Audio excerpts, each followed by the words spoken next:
Episode के starting में हम देखते हैं कि जुन की माँ सेक्रेटरी से मिलने हॉस्पिटल गई होती है। वो उनकी वाइफ को बताती है कि जुन मुझे मिल गया है और उन्हें दिलासा दिलाती है कि जल्द ही सेक्रेटरी भी ठीक हो जाएंगे। अब सेक्रेटरी को बेहोशी की हालत में अपना पास्ट याद आ रहा होता, जहाँ वो डॉक्यूमेंट लेकर छुप रहे थे।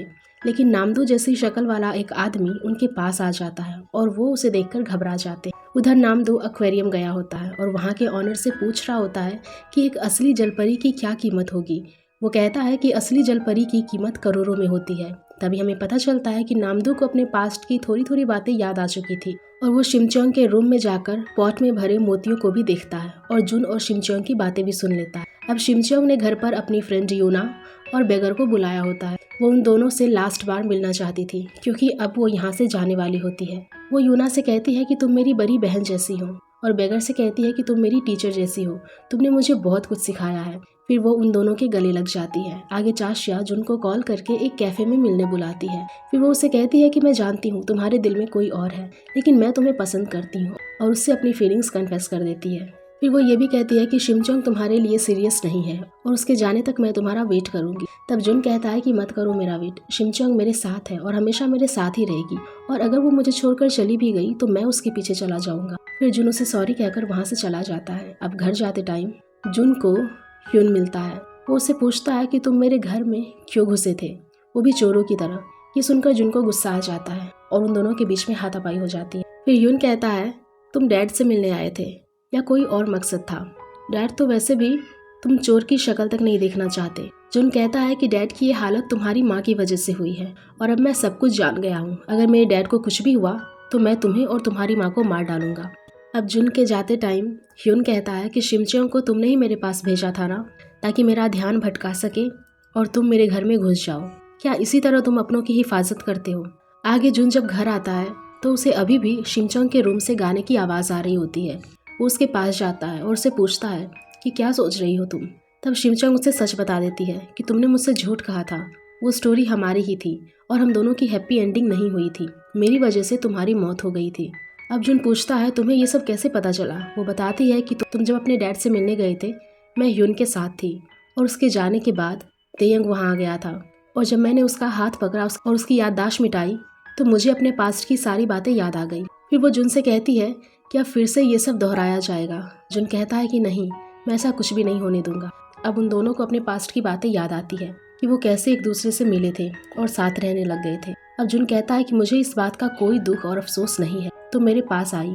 तब शिमचोंग कहती है कि मुझे डर है मेरी वजह से तुम्हारी मौत हो जाएगी। जुन कहता है कि अगर मैं मर जाऊं तो भी तुम्हारा दिल मेरे बिना धड़कता रहना चाहिए। हम दोनों की मौत हो सकती है लेकिन हमारे प्यार को कोई जुदा नहीं कर सकता। आगे ताई को चाशा का कॉल आता है, वो उससे मिलने बुलाती है। अब वो चाशा के पास जाता है तो वो वहाँ रोती हुई ब्रेकअप सॉन्ग्स गा रही होती है। वो उसे बताती है कि कैसे जुन ने उसे रिजेक्ट कर दिया। तब ताई को भी उसकी हालत पर तरस आ जाता है और वो उसे रोने के लिए अपना कंधा दे देती। उधर जुन के डैड सो रहे थे, तभी वो अपने रूम से बाहर आते और उन्हें कांगसेही की आवाज़ आती है जो किसी से बात कर रही होती है। दरअसल वो देयंग को अपने घर ले आई थी और उसे कह रही थी कि कुछ दिनों के लिए तुम यहीं रहो बेसमेंट वाले रूम में। ह्यूजन तुम्हारी आवाज़ पहचानता है और उसे लगता है कि तुम उसके नए सेक्रेटरी हो। अब तुम उस पर नज़र रखना कि वो कहीं नहीं जाए और ना किसी को कॉल करे। लेकिन देयंग को कुछ भी समझ नहीं आ रहा था।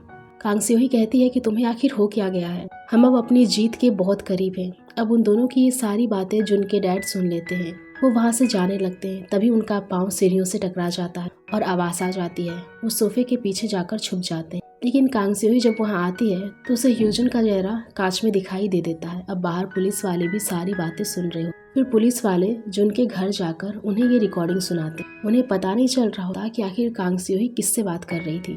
तभी शिमचोंग कहती है कि देयंग है और उसकी याददाश्त जा चुकी। फिर नामदो कहता है कि तुम्हें कैसे पता कि इसकी याददाश्त जा चुकी है। आगे जुन के डैड अपना फ़ोन स्विच ऑफ करके बेड के नीचे छुपा देते हैं। फिर वहाँ कांगसेही दवाई लेकर आती है। जुन के डैड कहते हैं कि टेबल पर रख दो, मैं बाद में खा लूँगी। फिर वो उनसे उनका फ़ोन मांगती है, लेकिन वो झूठ कह देते हैं कि मुझे नहीं पता कि मेरा फ़ोन कहाँ रखा है। अब कांगसेही कॉल करती है तो उनका फ़ोन स्विच ऑफ आता है। अब वो उससे कहकर चली जाती है कि मैं बाहर जा रही हूँ, और पहले की तरह ही जुन के डैड दवाई को टिश्यू पेपर में डालकर फेंक देते हैं और पानी पी लेते हैं। लेकिन पानी पीते टाइम उन्हें पानी कड़वा लगता है। कांगसेही ने उनको मारने के लिए पानी में जहर मिला दिया और वो वहाँ खड़ी ये सब देख भी रही थी। अब कांगसेही बाहर जाकर ह्यून को कॉल करके अपने साथ डिनर पर चलने के लिए कहती है, लेकिन ह्यून को उस पर शक हो जाता है और वो उसे मना कर देता है और तुरंत घर की ओर निकल जाता है। उधर जुन के डैड के सीने में दर्द स्टार्ट हो जाता है। वो जुन को कॉल करते हैं, लेकिन उसका फ़ोन रूम में पड़ा होता और वो बाहर पुलिस वालों के साथ होता। अब घर पर ह्यून आता है। वो देखता है कि देयंग वो सारे जहरीले फ्लावर्स फेंक रहा था। उसे ये सब करने के लिए कांग सेओई नहीं कहा था। अब जुन जैसे ही अपने रूम में आता है, उसे अपने डैड को वॉइस नोट मिलता है। वो कह रहे होते हैं कि मैं गलत था, मैंने जो भी फैसले लिए वो सारे गलत थे, मैंने अब बहुत देर कर दी है, मैं तुमसे बहुत प्यार करती, जुन मुझे माफ़ कर दो। ये सब सुनते ही जुन तुरंत अपने डैड के घर जाने के लिए निकल जाता है। वहाँ जाकर वो देखता है कि बाहर एम्बुलेंस खड़ी है और एक डेड बॉडी को लाया जा रहा है। जब वो उस बॉडी से कपड़ा हटाता है तो वो उसके डैड की ही होती है। जुन को बिल्कुल भी यकीन नहीं हो रहा था और वो ज़ोर ज़ोर से वहीं पर रोने लग जाता है और कहता है कि आप मुझे छोड़कर नहीं जा सकते। इसके बाद हम देखते हैं कि जुन के डैड के मौत के पहले ही ह्यून उनके रूम में आया होता है। जब वो जुन को वॉइस नोट भेज रहे होते हैं, वो कह रहे होते हैं कि इस दुनिया में वो सबसे ज़्यादा जुन से ही प्यार करते हैं। अब ये सब सुनकर ह्यून को बहुत बुरा लगता है। फिर उसे अचानक से डैड की आवाज़ आनी बंद हो जाती है। वो उनके पास जाकर देखता है कि उनकी सांसें बंद हो गई थी और वो मर चुके थे।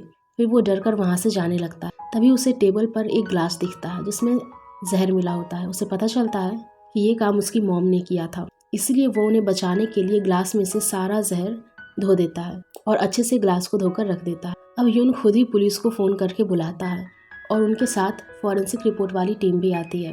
वो ह्यून से पूछते हैं कि क्या इन्हें कोई दवाई दी गई थी। वो कहता है कि मुझे नहीं पता, इनकी थोड़े दिन पहले ही सर्जरी हुई थी और अभी भी एक सर्जरी होनी बाकी थी, इसी वजह से ये दवाइयाँ लिया करते थे। अब फिर पुलिस बॉडी को पोस्टमार्टम के लिए ले जा रही होती है। तभी ह्यून ज़ोर ज़ोर से रोने का नाटक करने लगता है। वो जैसे ही बाहर आता है तो जुन भी वहीं बैठकर रो रहा होता है। फिर वो ह्यून को देखता है तो उसे गुस्सा आ जाता है। वो उसे मारने लग जाता है। वो कहता है कि तूने और तेरी माँ ने मेरे डैड को मार डाला, अब मैं तुम दोनों कातिल को भी मार डालूंगा। फिर पुलिस ह्यून को बचाने आती है तो जुन कहता है कि मैं उनका बेटा हूँ। ह्यून कहता है ये मेरा छोटा भाई है। ये सुनकर जुन को और भी ज़्यादा गुस्सा आ जाता और वो उसे मारने लग जाता।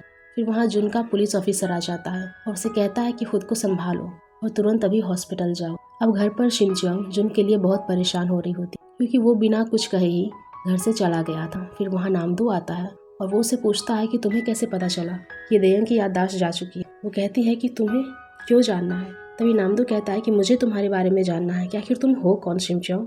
शिनचोंग कहती है कि तुम्हारी दोस्त हूँ और अगर तुमने मुझे धोखा देने की सोचा तो मुझे पता है कि मैं तुम्हारे साथ क्या करूँ। तभी वहाँ पर ताय आ जाता है। वो तीनों हॉस्पिटल चले जाते हैं। जुन वहाँ हॉस्पिटल में बैठकर रो रहा होता है। तभी नामदू और ताय वहाँ से चले जाते हैं ताकि शिनचोंग जुन से अकेले में बात कर सके। शिनचोंग उसे हक कर लेती है। अब वो उसे कहता है कि क्या तुम मेरे डैड की सारी यादें मिटा सकती हो, क्योंकि वो सारे गुजरे हुए पल मुझे बहुत तकलीफ दे रहे हैं। लेकिन शिनचोंग ऐसा करने से मना कर देती है। अब जुन कहता है कि ये सब मेरी वजह से हुआ है, मैं अपना फ़ोन पहले चेक कर लेता तो उनकी जान बच जाती और मैं अपनी नफरत के गुस्से में उनसे ये भी नहीं कह पाया कि मैं उनसे बहुत प्यार करता हूँ। फिर वहाँ पर ह्यून अपनी मॉम कांग सेओई को लेकर आ जाता है। वो रोने का नाटक करने लगती है और फिर बेहोश हो जाती है।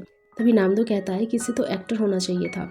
अब जुन अपनी माँ से मिलता है। उसकी माँ उसे बताती है कि 1 महीने पहले वो उसके डैड से हॉस्पिटल में मिली थी, लेकिन उन्होंने मुझे नहीं पहचाना था। तब जुन उन्हें बताता है कि उनकी आंखों की रोशनी खराब हो चुकी थी, इसीलिए वो उन्हें नहीं पहचान पाए। और ये सुनकर जुन की माँ को शौक लगता है। उधर कांग सेओई अपने वकील से बात कर रही होती है कि मैं आपको अपने पति की मेडिकल रिपोर्ट्स भेजती हूँ और कल तक डेथ सर्टिफिकेट बना दीजिए। और फिर ज़मीन के ट्रांसफ़र सर्टिफिकेट के लिए भी पूछती है। वो उन्हें बताता है कि सब कामों में 1 हफ्ता लगेगा।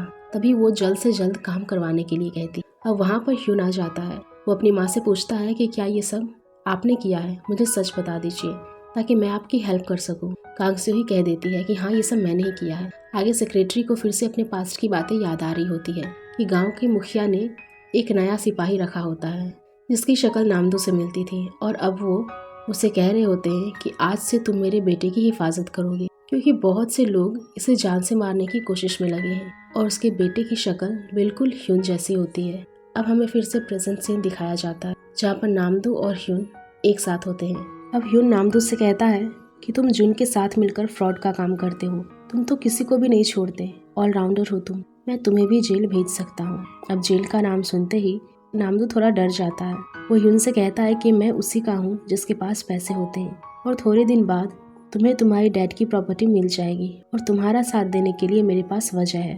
फिर यून कहता है कि मुझे जुन से छुटकारा चाहिए। अब नामदो कहता है कि मेरी भी एक ख्वाहिश है और जुन अगर मेरे रास्ते से हट गया तो वो मेरी ख्वाहिश पूरी हो जाएगी। फिर वो यून के साथ अपनी डील पक्की कर लेता है और कहता है कि मुझे अच्छा नहीं लग रहा जुन के साथ ये सब करना, मेरा काफ़ी पुराना रिश्ता है, लेकिन रिश्ते तो होते ही टूटने के लिए हैं। अब नामदो हॉस्पिटल के अंदर जाने के बाद जुन को बहुत बुरी नज़रों से देख रहा होता है। आगे डॉक्टर सभी को बताते हैं कि जुन के डैड की मौत हार्ट अटैक आने की वजह से हुई थी।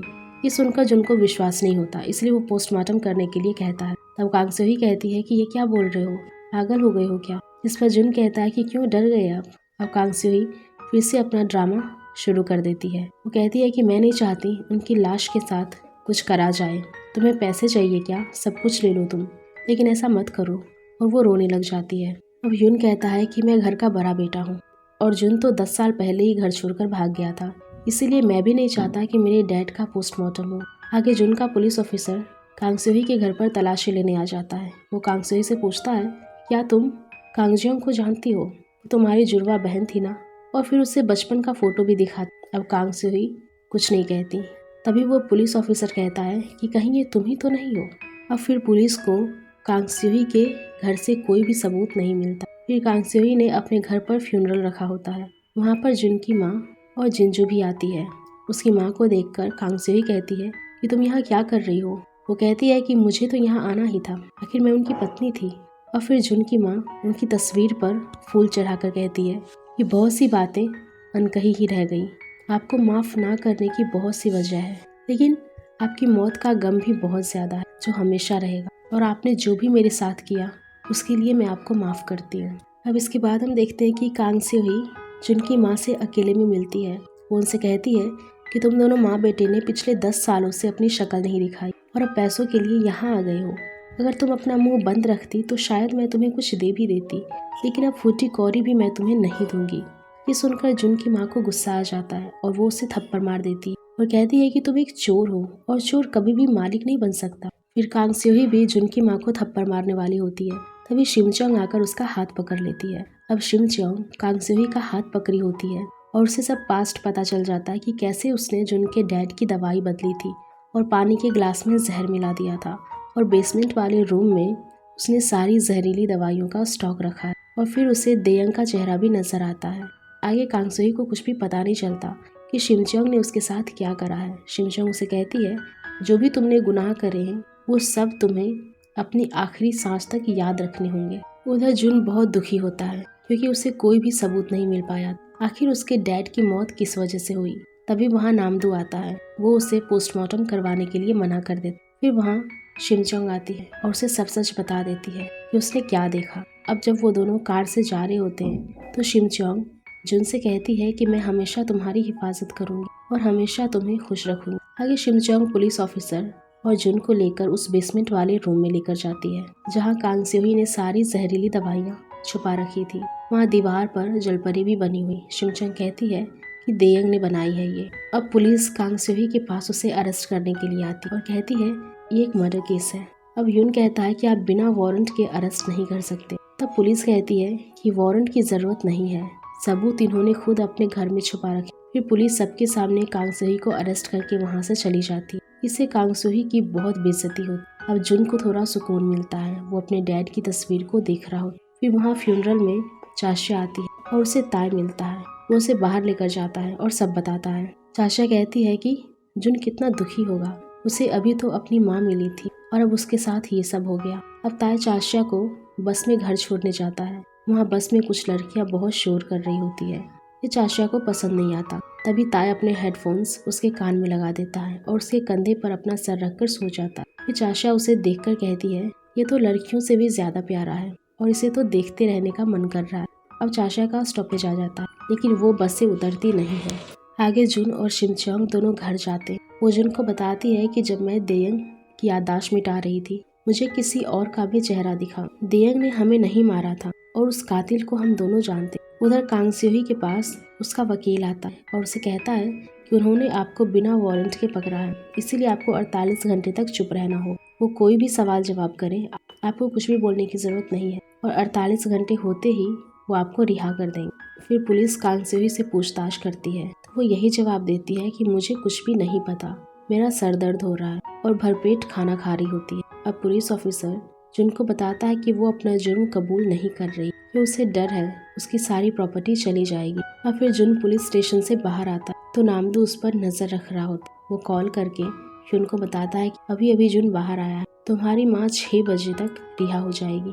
फिर कांग स्योही रिहा हो जाती है और जुन उसे लेकर चला जाता है। अगले सीन में जुन जब पार्किंग एरिया में होता है तो नामदू पीछे आकर उसके सर पर डंडे से मार देता है, जिससे वो बेहोश हो जाता है और उसे एक बंद जगह पर ले जाता है। अब ताय सीसीटीवी कैमरा चेक कर रहा होता है, तब उसे ये सब दिख जाता है और फिर वो सब शिनचोंग को बताता है। वो दोनों नामदू का पीछा करने चले जाते। अब नामदू जुन को जिस जगह पर लेकर आया था वहाँ पर कांग स्योही और युन पहले से होते हैं।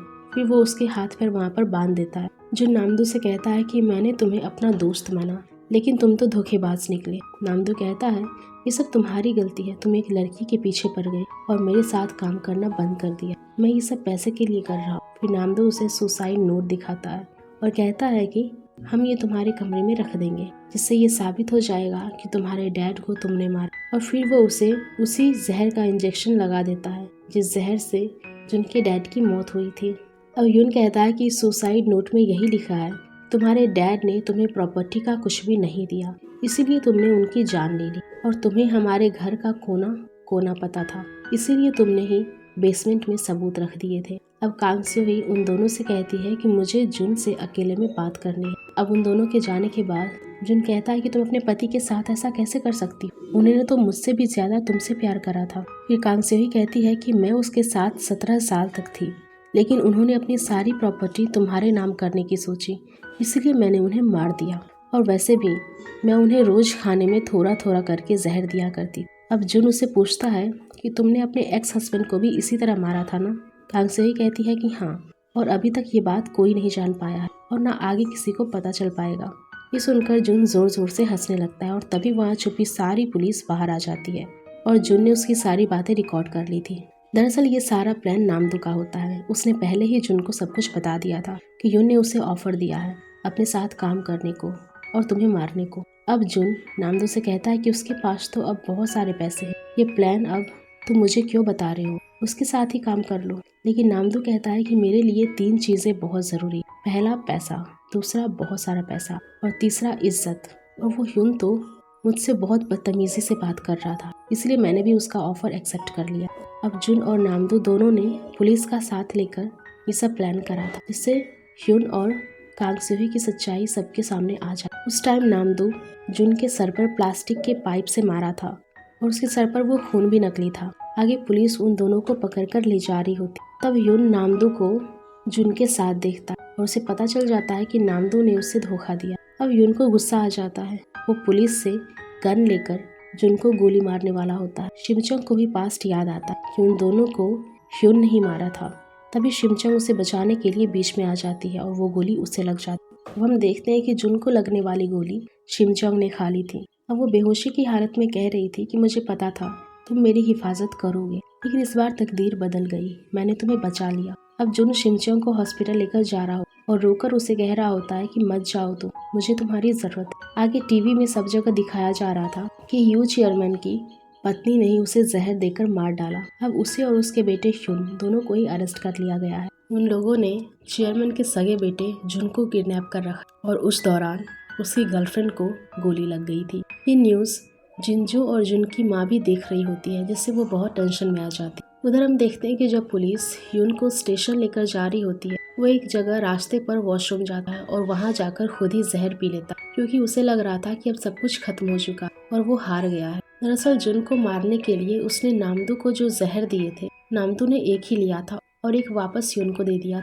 और उसी जहर को युन खुद ही पी लेता है। फिर जब स्टेशन पर पुलिस युन से पूछताछ कर रही होती है, वो वहीं पर बेहोश हो जाता। पुलिस दूसरे पुलिस ऑफिसर को जाकर ये बात बताती, जहाँ पर कांग स्योही से पूछताछ चल रही होती। फिर जब ये बात कांग स्योही को पता चलता है कि उसके बेटे ने जहर खा लिया है, तो वो भागकर उसके पास जाती है। युन अपनी माँ से कहता है कि अब कुछ नहीं हो सकता, मैं अपनी हार बर्दाश्त नहीं कर पाया और आपका बेटा होना मेरी बदकिस्मती। और उसी टाइम वो अपना दम तोड़ देता है। कांग स्योही भी जोर जोर से रोने लगा। आगे शिमचोंग का हॉस्पिटल में काफी देर तक ऑपरेशन चल रहा होता है। जुन, नामदू और ताय तीनों वही होते हैं और उसके लिए बहुत परेशान हो रहे थे। अब नामदो जुन को बताता है कि ह्यून ने जहर खाकर सुसाइड कर लिया। ये सुनकर जुन भी हैरान रह जाता है। अब शिमचोंग का ऑपरेशन सक्सेसफुल हो जाता है, लेकिन डॉक्टर जुन से कहता है कि एक मिरेकल हुआ है। इन्हें गोली दिल में लग गई थी और इन केसेस में बचना बहुत मुश्किल होता है, लेकिन इनकी जान बच गई और अब हमें होश में आने तक वेट करना होगा। उधर चाशिया अपने घर पर ख्वाब देख रही होती है कि शादी वाले दिन उसका पति रात में उसे छोड़कर चला गया था और वो कोई और नहीं बल्कि राजा किम ही होता है जो मरमेड के लिए गया होता है। अब जिंजू अपने पति से पूछ रही होती है कि क्या तुम मेरे लिए गोली खा सकते हो। तभी चाशिया वहाँ आ जाती है और उनसे पूछती है कि क्या हुआ, मरने की बात क्यों कर रहे हो। फिर जिंजू उसे बताती है कि तुम्हारे दोस्त जिनको गोली लगने वाली थी, लेकिन उसकी गर्लफ्रेंड ने गोली खुद खा ली और उसे बचा लिया और अभी वो हॉस्पिटल में सीरियस है। अब जिंजू की माँ शिमचोंग से मिलने हॉस्पिटल आती है। वो जुन को बताती है कि शिमचोंग ने उसे लिटिल मरमेड की कहानी सुनाई थी, जिसमें एंड में वो जलपरी गायब हो जाती है क्योंकि ज़मीन पर वो सिर्फ अपने फ़ायदे और राजा के लिए आई थी। फिर जुन की माँ कहती है कि वो फ़ायदे के लिए नहीं बल्कि प्यार के लिए आई थी और फिर उसे मरमेड की एक और कहानी सुनाती है जिसमें वो दोनों की शादी हो गई थी और वो खुशी खुशी रहने लगे। फिर उनके बच्चे भी हुए, जिसमें से कुछ पानी में चले गए और कुछ ज़मीन पर रहने लग गए। अब जुन अपनी माँ से पूछता है कि क्या सच में ऐसी कहानियाँ होती है। उसकी माँ कहती है कि हाँ, बचपन में तुम्हें भी मैं यही कहानी सुनाया करती थी। आगे जुन और नामदो सेक्रेटरी अंकल से मिलने जाते हैं। वहाँ पर सेक्रेटरी को अपना पास्ट याद आ रहा होता है। वो उस डॉक्यूमेंट को लेकर छुपे हुए थे। तभी नामदो जैसी शक्ल वाला आदमी उनके पास आता है और वो उससे डर रहे होते हैं, लेकिन नामदो तो उनको वहाँ से निकालने के लिए रास्ता बताता है और उनकी हेल्प करता है। तभी अचानक से सेक्रेटरी को होश आ जाता है और उन्हें सबसे पहले नामदो की ही शक्ल दिखती है। वो उसे पार्क मू कहकर बुला रहे होते हैं। नामदो उनसे कहता है कि मेरा नाम पार्क मू नहीं नामदो है। फिर जुन को पता चल जाता है कि अंकल ने ख्वाब देखा है। फिर वो उनसे थैंक यू कहता है क्योंकि वो जुन की 2 जिंदगियों में एक सच्चे दोस्त का फर्ज निभाया था। अब जुन और नामदो शिमचोंग के पास होते हैं और उनके होश में आने का वेट कर रहे होते हैं। फिर नामदो जुन से कहता है कि मुझे शिमचोंग इंसान नहीं लगती और मैंने तुम दोनों की बात सुन ली थी। शिमचोंग एक जलपरी है। अब ये सुनकर जुन टेंशन में आ जाता है, लेकिन नामदो से कहता है कि पैसे मेरे लिए बहुत ज़रूरी हैं, लेकिन मेरी ज़िंदगी के 2 उसूल हैं।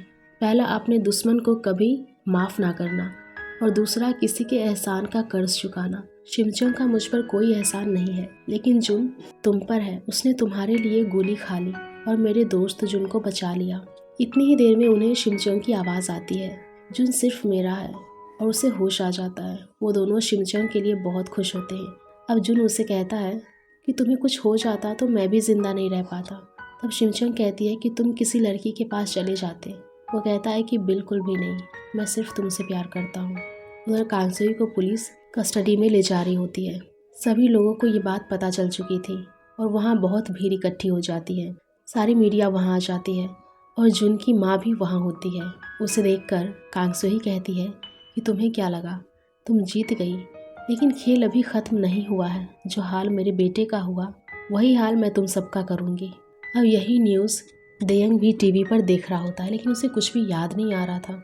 फिर वो अपने फ़ोन में उसी डॉक्टर का नंबर देखता है जिससे उसका इलाज चल रहा था और उन्हें कॉल करके उनके पास जाता है।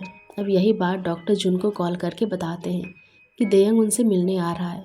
जुन ये बात अपने पुलिस ऑफिसर को इन्फॉर्म कर देता है। फिर देयंग डॉक्टर के पास आ जाता है और उनसे कहता है कि मैं अपनी याददाश्त खो चुका हूँ, बस मुझे इतना ही याद है कि मैं एक लड़की से मिला और अब मैं सब कुछ जानना चाहता हूँ। फिर डॉक्टर उसे हिप्नोटाइज कर देते हैं। इसके बाद हम देखते हैं कि डॉक्टर देयंग को हिप्नोटाइज कर दिया था।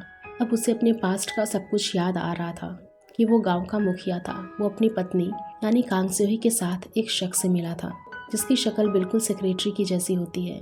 वो लोगों की तकदीर बता दिया करता था। अब देयंग उसे अपनी तकदीर पूछता है। वो उसे बताता है कि आपकी ज़िंदगी ही आपकी सज़ा है और आप अपनी सज़ा के लिए ही ज़िंदा हैं और ये सज़ा आपकी मौत है। ये सुनकर देयंग को गुस्सा आ जाता है। वो उस आदमी को वहाँ से जाने के लिए कह देता है। आगे पार्क मू यानी नामदो अपने सिपाहियों के साथ मुखिया के पास जाता है और उसे कहता है कि तुमने पहले जिसे मारा था वो मेरे पिता थे और अब मैं उन्हीं का बदला तुमसे लेने आया हूँ। और फिर वो मुखिया की गर्दन तलवार से काट देता है जिससे उसकी मौत हो जाती है। मरते मरते मुखिया पार्क मू से कह रहा होता है कि एक बार फिर मेरा जन्म होगा और फिर मैं तुमसे बदला लूँगा।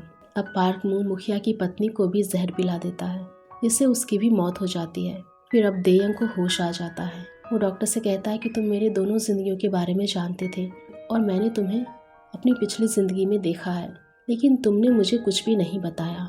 अब वो गुस्से में डॉक्टर का गला दबाकर उसे मारने वाला होता है। तभी वहाँ पर जुन आ जाता है और नामदो भी पुलिस लेकर वहाँ पहुँच जाता है।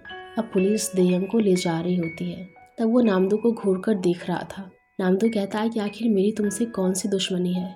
आगे चाशिया शिमचोंग से मिलने हॉस्पिटल आई होती है, लेकिन वो सो रही होती है, इसलिए चाशिया बॉखे वहीं पर रखकर जा रही होती है। तभी शिमचोंग जाग जाती है।